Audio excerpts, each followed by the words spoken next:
Hello students, a very good morning to you. As you know, we are continuing our revision of chapter 2, that is sexual reproduction in plants.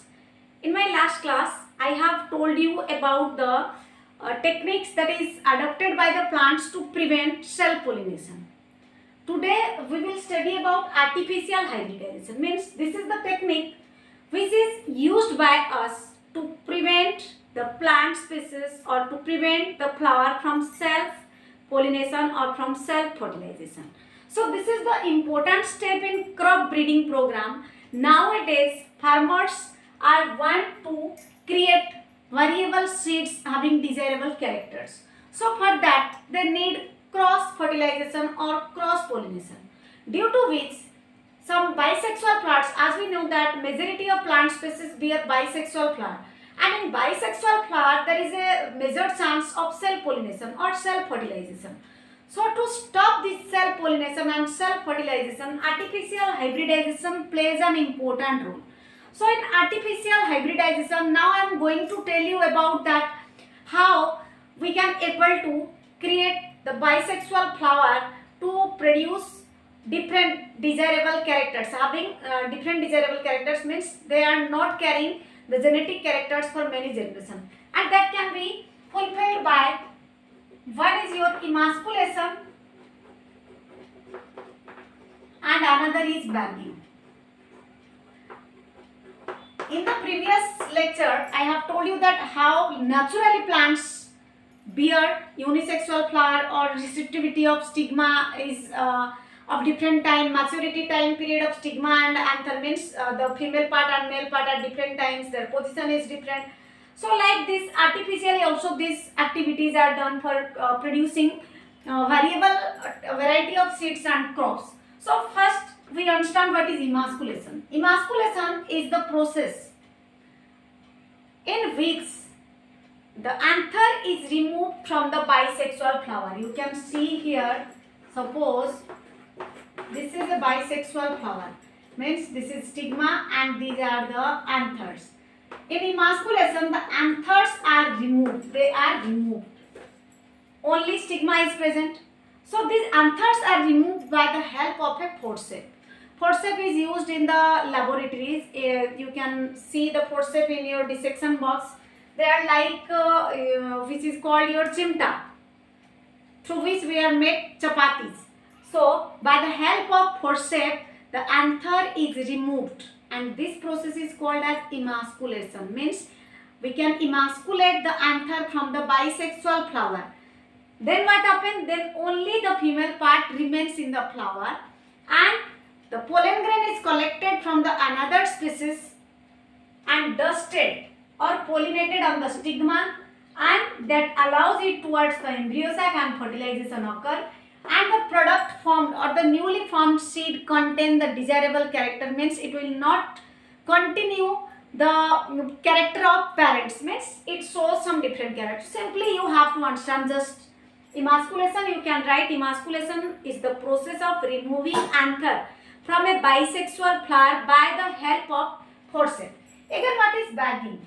So when we emasculate the anther from the bisexual flower, there are so many flowers present in that plant. There are also a chance of self-pollination, or if cross-pollination occurs, then the species will be saved. So to prevent the pollination of the same species on stigma, here the stigma is covered by butter paper. Stigma is covered by butter paper, due to which the unwanted pollen grains which is not required by us can't be fall on the stigma. And when the stigma get matured, then the butter paper is removed and the desirable pollen grains are dusted on it or pollinated on it, and it allows towards the embryo sac. This process is called as bagging. So here you know about emasculation. Emasculation is the process of removing anther from the bisexual flower, and bagging means covering the stigma to protect the stigma from self-pollination or from unwanted pollen grains is called bagging. So these two techniques nowadays widely used by the farmers for creepers and climbers like your bottle gourd, then cucumber, cucurbita, bitter gourd, etc. As we know that these creepers and climber type of plants contain means bears bisexual flowers, unisexual flowers, but they are in bisexual plant means their plant is bisexual but their flower is unisexual. So to prevent the same species from pollination, the stigma is bagged means covered with butter paper. So this is all about your emasculation and bagging. Next we will say we will study about the topic that is double fertilization and triple fusion. This topic you also studied in class 10, that is double fertilization. So students, we here understand what is double fertilization. Double fertilization means when fertilization occurs 2 times or twice. Then where this 2-time fertilization occur? As we know, this is the female part of a flower. This is called as stigma. You can see here the diagram. This is called as stigma. This part is called as style, and this part is called as ovary. Ovary contains the embryo sac or the ovule. And I have told you in my last class that when we will say that the embryo sac is matured or when it will be able to reproduce, if it has 7 cell and 8 nucleated stages, then you can see 1, 2, 3, 4, 5, 6. This is 7. So number of cell is 7 and number of nucleus is 1, 2, 3, 4, 5, 6, 7, 8. So this shows the 7 cell and 8 nucleated stages. Then what happened? As we know that many pollen grains are fall on stigma, but they all are not accepted by the stigma. So only the desirable pollen grain is allowed to release the pollen tube, and that pollen tube brings the 2 male gametes towards the embryo sac. These are the 2 male gametes. As we know, one pollen grain contains 2 male gametes in 3 cell stage. So here is 1 male gamete and here is 1 male gamete, and these male gametes has to be come towards the embryo sac for fertilization. This part and this part, these 2 cells means laterally located cells are called as synergids. These are called as synergids, and these cells are called as antipodal cells. These cells are called as antipodal cells. And here the centrally located cell, one cell contains 2 nuclei. That's why it is called as polar nuclei. Why this is called nuclei? As a single cell contains 2 nucleus. Then the central part, which is covered by in both the sides by synergids, this is called as egg cell. This is called as egg cell. So when this male gametes, as we know that male gametes is haploid in number, so as it contains the haplontic as it is contained by the haplontic gamete, so this is also contain n number of chromosome and this is also contain n number of chromosome. Here is the question: inside the embryo sac, all the cells are formed, whether they are diploid or haploid. We can see this is haploid, this is haploid, this is haploid, this is also haploid. Means here all the cells are haploid except the polar nuclei. Means as the polar nuclei contain 2n number of chromosome or 2 nucleus, so it is diploid. Rest of the cells present inside the embryo sac are haploid. So when the male gametes come, this is the micropylar region. This is micropyle, and through micropyle the male gametes enter into the egg cell. Means here one male gamete fuse with the egg cell. Means male gamete plus egg cell. Male gamete is n and egg cell is n. Then the result is 2n. Means here half number of chromosome, here half number of chromosome, here the number of chromosome is twice. And another male gamete goes through the filiform apparatus. This is filiform apparatus whose function is to guide the male gamete or pollen grain towards the embryo sac. So here filiform apparatus helps the male gamete to go towards the polar nuclei, and with polar nuclei, as we know that polar nuclei is 2n and the male gamete is n. So male gamete is n. So here 2n plus n gives rise to 3n. Means inside the polar nuclei or centrally located cell, there is triple fusion occur. How triple fusion occur? Already 2 nucleus are present. Means 2n is present, and when n fuses with it, it forms 3n, or we can say as triple fusion. Again, as fertilization occurs twice, means once with the egg cell and once with the polar nuclei. So that is called double fertilization. When the male gamete fuses with the egg cell, then it forms zygote, which contains the 2n number of chromosome, and the fertilization that is with polar nuclei forms PEN, means primary endosperm nucleus. This is called as primary endosperm nucleus. So what is the importance of primary endosperm nucleus? Why fertilization occurs 2 times inside the embryo sac? As we know, after formation of seed, it needs nutrients for its embryogenesis process. That's why the role of PEN is to provide nutrition to the embryo during the process of embryogenesis. If question arises, what is the importance of PEN? You can write simply, the function of PEN is to provide nutrition to the growing embryo, that is as the result of fertilization of egg cell with the male gamete. So here is the total concept which represent double fertilization and triple fusion.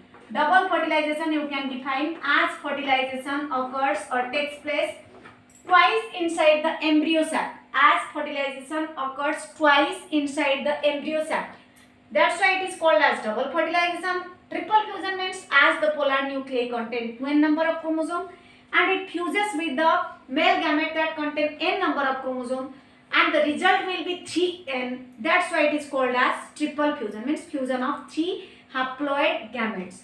So here all about your double fertilization and triple fusion. As a result, we will get the zygote. Here you can see the diagram. The zygote goes through different stages during the process of embryogenesis. Means it shows different change. We can see that this is the fertilized embryo sac, and here is the antipodal cells. Antipodal cells. What happened? Antipodal cells get degenerated. Here the antipodal cells get degenerated. Here the 2 synergids degenerated. Only what remains? Only remains polar nuclei and the zygote. Means polar nuclei we can't say here polar nuclei, we can say as PEN. So if you see the structure, then you can see the structure like this. Means here within the polar nuclei only zygote is visible. So this is, we can say as the embryo or zygote. This is zygote. Clear students? That is inside the embryo sac. This will now further divide to form proembryo. Means it will now form proembryo. Means it start dividing. This is called as proembryo. This is not in your NCERT book. This is called as proembryo. Means before formation of embryo, as we know that after fertilization the zygote goes through mitosis, and mitosis means equational division. So here it divides equally and form 2 cells, which is called as your proembryo. And after proembryo there is globular shaped embryo is formed. This is called as globular embryo. This is called as globular embryo, as it has a globule shaped head. You can see the diagram clearly, as it has a globule shaped head. You can see this is called as globular head. After this it will converted into hat shaped embryo, in which there is a suspensor is formed. Means this is formed like this. Here is the suspensor and this is called as hat shaped embryo. So these are the sequences. This is hat shaped embryo. This is proembryo, then it goes through mitosis, then forms proembryo. This is zygote. It goes through mitosis, then it forms proembryo, then proembryo again goes through successive mitosis and form. This is called as globular embryo, as it has a globular head.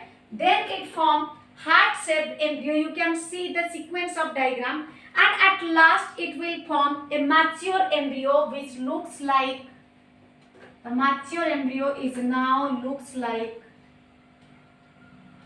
this is a mature embryo. You can see this is the suspensor, this is also the suspensor, and this is mature embryo. Means if the question comes write or draw the different sequences of the zygote till its mature embryo, till its formation of mature embryo. Then you can draw these diagrams. You can show first this diagram and show degenerating cells. Then you can show the zygote, then pro-embryo, then globular embryo, then heart-shaped embryo, and then mature embryo. In mature embryo, these are called as plumule. This is called as plumule and this is called as radicle. This is plumule and this is radicle, and this part is called your cotyledons. As we know that when seed germinates, radicle becomes future, means radicle inside the seed is known as future root, and plumule inside the seed known as future shoot. So the radicle grows as root, means this portion grows as root, and the plumule grows as shoot, and the cotyledons have the reserve food material that provides nutrition. Again students, here remember one thing, the PEN, I have told you about the PEN. When embryogenesis starts, this point should be remembered by all of you. PEN get converted into PEC during the process of embryogenesis. This is the most important line. PEN get converted into PEC during the process of embryogenesis. During the process of embryogenesis. So this is all about your double fertilization and triple fusion, and these diagrams show the maturity of the embryo. You should have to practice the diagram. This is also very important and come as 5 marks question. Clear students? So today this is all about your double fertilization.